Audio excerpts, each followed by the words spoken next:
Former Deputy Governor General of India, Viral Acharya, has gone full socialist and is blaming top industries for driving inflation in India.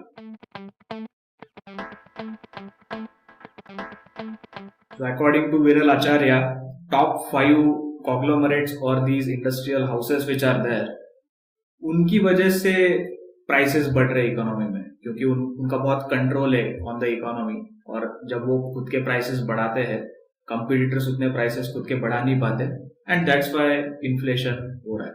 And then he says that wholesale price index उसी वजह से बढ़ रहा है because prices बढ़ाए जा रहे हैं, एंड दैट्स व्हाई उसका इफेक्ट फिर कंज्यूमर प्राइस पे होता है, एंड हमारे सबके लिए फिर इन्फ्लेशन का दिक्कत आ रहा है. But let's check whether this is really true. पहले हमें देखना पड़ेगा कि कोर इन्फ्लेशन में क्या आता है. As you can see here, core inflation basically measure करता है कि फ्यूल एंड फूड ये छोड़ के प्राइसेस में कितना चेंजेस आ रहा है. इसका रीजन है क्योंकि फूड एंड फ्यूल का काफी चेंजेस होता रहता है, so we don't want to look into that. We want to see कि लॉन्ग टर्म थोड़ा सा ट्रेंड कैसा है इन्फ्लेशन का. And one of the interesting things here is, as you can see, telecom sector seems to be one factor of core inflation. So let's check कि telecom sector में data के prices में क्या बढ़ोतरी हुई या कम हुआ है, because then हमें analysis करने को मिलेगा कि विरल आचार्य जो बोल रहा है वो सच में सही है कि नहीं.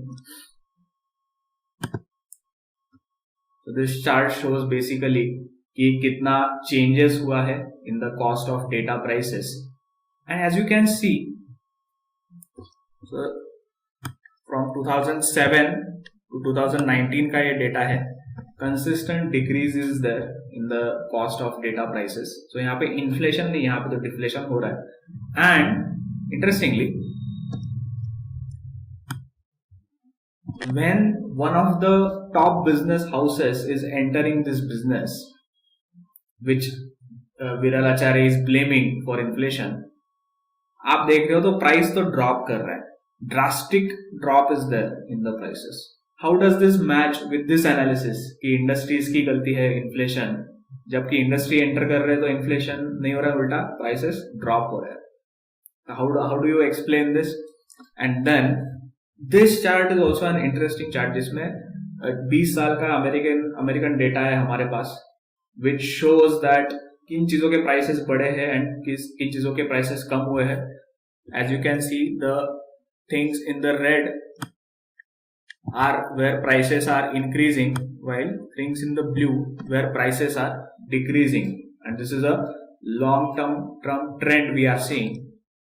ऐसा क्यों होता है कि कुछ चीजों के प्राइसेस बढ़ रहे हैं और कुछ के कम हो रहे हैं?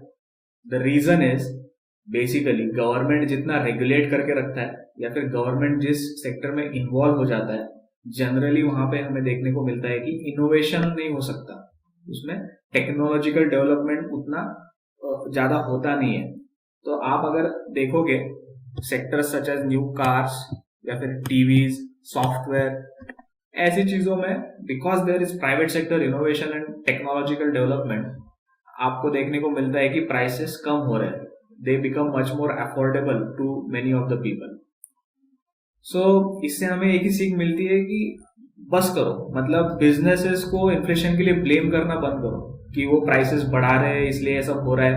तो आप चाहते क्या हो कि वो प्राइसेस कम करें? मतलब आप क्या लीगल कुछ करोगे उनके अगेंस्ट अगर प्राइसेस बढ़ा रहे हो तो? भाई ये सब सोशलिस्टिक थिंकिंग है, ये बंद करो अभी. ये हमने ऑलरेडी ट्राई कर लिया है, ये नहीं वर्क करता है. This is not how it is suppose to be done. Government ने रेगुलेशंस कम करने चाहिए. अगर आपको इतना डर है मोनोपोली होने का, तो स्मॉल बिजनेसेस पे इतने सारे रेगुलेशंस जो डाल के रखे हैं वो कम कीजिए. That is more of a solution in long term rather than just blaming the top industries.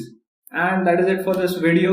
Do like, share, subscribe, as well as comment what you think about inflation in India and how RBI is handling it. And thanks for watching.